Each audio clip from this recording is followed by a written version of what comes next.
So what do you need to think about before you outsource? I wish that we all got to talk about this before we all went out and had our first person that we brought on board, right? And if you've already got somebody on board, you're probably already thinking about this. But this is an exercise that you can focus on to really help you be very strategic on what you outsource. And it's also the key to getting clear about how you can fund bringing on that next team member. So the key is to think about first where your zone of genius lies. And what I mean by that is that, a lot of times we talk about zone of genius and it's about our strengths and our passions and our talents. And we talk about that all the time in our community as it relates to being an expert. But I want to talk about your zone of genius as it relates to being an entrepreneur, the person responsible for driving the growth in your business. There's certain things you're doing in your business that are solidly in your zone of genius that is going to accelerate and drive growth in your business. And the whole point of outsourcing is to free up more of your time to be in that zone. So before we outsource anything, before we bring on our next person, we have to get clear about how is that next level of support going to move us more into our zone of genius. And to do that, we got to get clear on what the zone of genius is. So what I've got here in front of me is a flip chart paper. You could use your journal, you could pull out a notebook, you can have a whiteboard.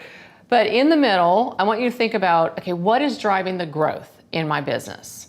And you can see here that I've got a couple of areas that I've identified, and one of them is creating. I mean, you're an expert, so when you are creating, you are adding value in your business that's going to generate revenue. So whether that's creating a course or you're working on a next level offer, or even if you're creating something for a client, you have a project or you have a done for you product you're creating, that's part of driving growth in the business. So make a list of all those things that you're doing that are focused around creating, which equals driving growth.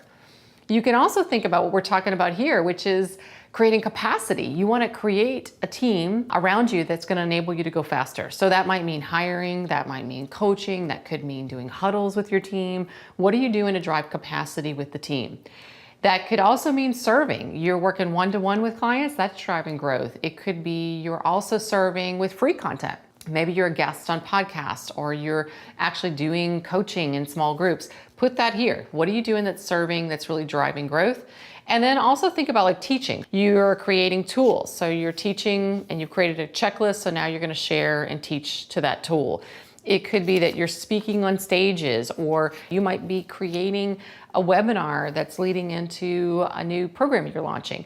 You might be teaching through video. So you're doing video and you're posting it on social media. You're leading Q&A calls for your audience. This is all examples of things you're doing that are in your zone of genius and they drive growth.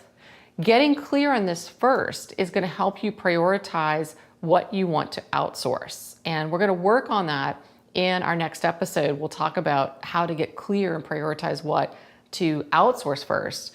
But getting clear on this not only enables you to see what should go first, but it also gets you much more comfortable in how you're going to fund that next level of growth. Because when you outsource, you're freeing up more time to be here.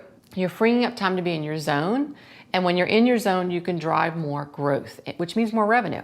And that's how we fund that outsourcing and bringing on that new team member. So starting here can help you get more clear, and it can help you get more comfortable with making that next level investment in growth. So our task today is to think about what are those things in your zone. And it doesn't mean that you have to be doing all of this, but what are those key things you want to stay focused on to drive growth? Share that in the comments. And as you see your comment, compare it with other people's comments, it's going to help everybody get a really good sense of where the drivers are.